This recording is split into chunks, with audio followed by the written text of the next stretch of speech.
Hello and welcome back to Space Engineers. In today's video, we're looking at another small cargo ship, where well this one is great for moving small amounts of resources from one place to another, scooting around the galaxy, and we're just going over general trade stations, or just going from base to base.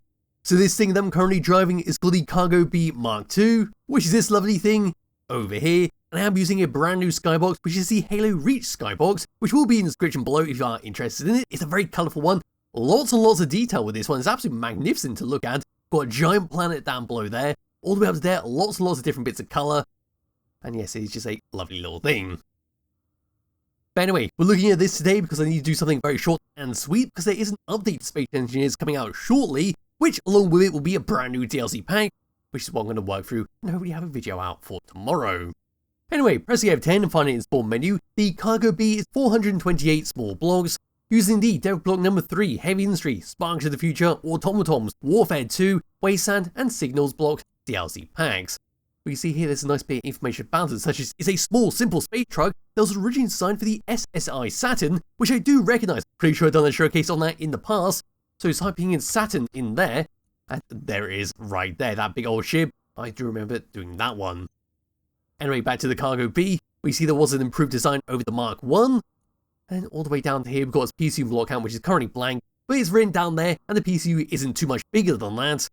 And down there is a small thanks to a few YouTubers, including myself. Anyway, giving this thing a thumbs up, move around towards the very front, have a quick look around the outside, go through the controls, test out, and I believe I'll leave it at that.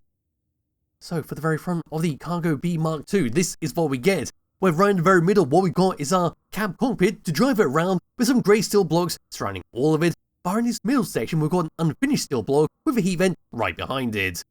Down below here, we've got the first of many hydrogen thrusters that appear on the ship, and this ship only features hydrogen thrusters, who are good for being both on a planet and flying through space. Yes, we've got 3 right here. We've got a mix of textures. We've got some clean skin. Then over here, we've got some rusted ones just to break it all up. Then all the way up to here on the left and right hand side, we've got spotlights to light up the darkness. Then all the way up to here, which you can clearly see, we've got 2 exhaust blocks just shooting out a bunch of smoke, just polluting everywhere that we drive. Moving down onto the sides, here we go. So next to our cab cockpit, we then got our conveyor cap right there. Over this part, we've got an access panel to open up and pretend that we're playing around and maybe filling with the internals. Then across onto this section behind that spotlight, we then got a truss pillar acting as a nice bit of decoration, along with some steel blocks in a yellow colouring. Across this part, 2 small batteries, then we see a blinking light right there. Then as we have to move all the way towards the back of this thing, here we go, here's our large hydrogen tank, which we can fly for a nice long time, with a bunch more yellow steel blocks just covering it up slightly in a more artistic fashion, rather than actually providing it with full protection. Down to here, we've got some neon tubes in the orange colouring. There's some more hydrogen thrusters and neon tubes, as well as a magnetic plate to clamp this thing down with. Then towards the back here and all the way around. There we go, so we've got 1 large hydrogen thruster, 4 small ones to boost us around. There is a control in the cockpit to actually turn off that large hydrogen thruster if you don't want to use it. And we're getting a bit closer over to here, we see how those steel blocks come all the way up and across to protect that hydrogen tank. They're coming all the way through it. Here we go. Don't know why I'm doing this, but here we are. And there we are onto this section. So we see a gyroscope to move it all the way around. Once again, an access panel to open up and play around with. We're currently being blasted by our exhaust blocks. But there's an antenna to make sure we can find it. Across to here, some more hydrogen thrusters to move us down. And there'll be the top of our cab cockpit, as well as the yellow and grey steel blocks. Moving all the way down underneath this thing, here we go.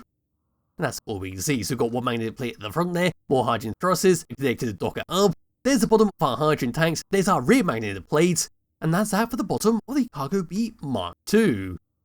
And with that, that's it for the outside. It does look fantastic with hunting stuff. Got a very nice trucker-like look to it, especially with the exhaust blocks on top, continuously pumping out smoke.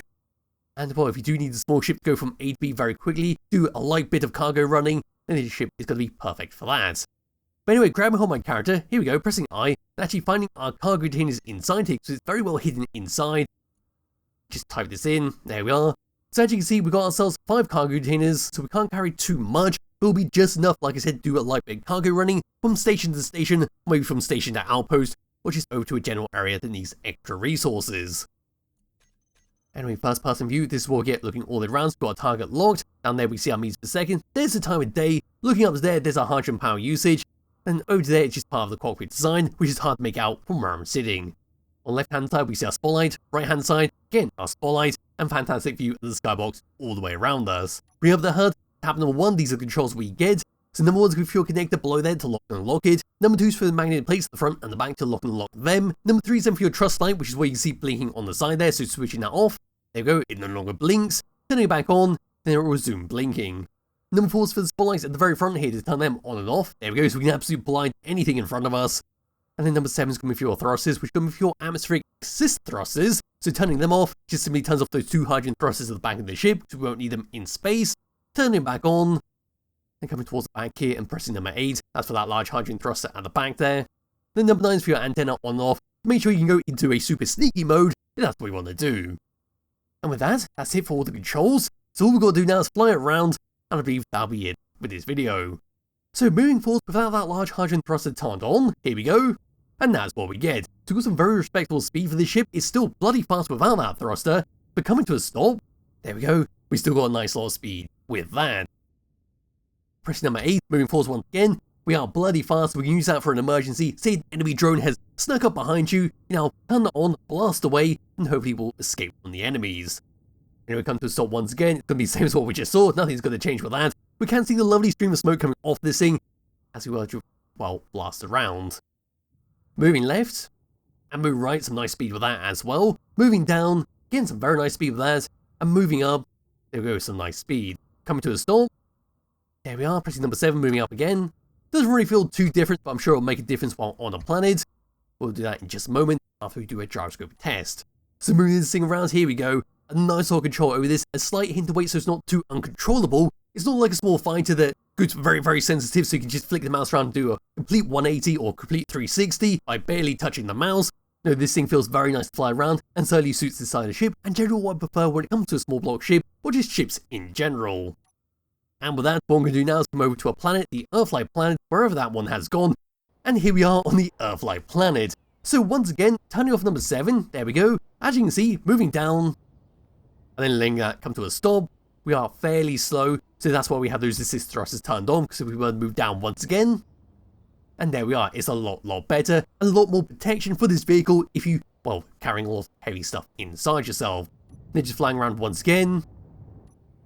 And there we are. And with that, that's pretty much it for the Cargo Bee Mark II has to offer. It's a lovely little ship to use in your world. It's a shame I don't have the Cargo Bee Mark I in my spawn list. I thought I did. I'm pretty sure I did a showcase on that in the past. It could have been another bee ship. So coming in here and typing in bee. There we go, we've got the bumblebee.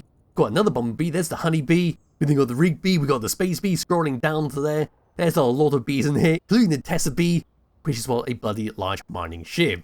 Anyway, closing that, what we're going to do now is just slam it into the ground and blow up that way to end this video, because like I said, there's not too much else to talk about with this ship. Very self-explanatory what it does, very useful ship to have in your world. And there we go, we just slam straight into it. I believe we have lost our thrusters at the front there, so we can't really go backwards. No, we cannot. Tilting up, looking around at the front there, and there we are. 100 meters per second crash into a mountainside, and we don't really lose too much. It's a very rigid vehicle, very strong vehicle to have, so if you do have an accident, well, hopefully you will be able to fly away, get it back to base, and repair it all up. So yes, like I said, that's it for this video. There'll be a link to a description below if you wish to download and play around yourself. I highly recommend you do. That's what the link to Skybox I'm also using. And I'll be back with another video some point soon in a new update. Bye bye.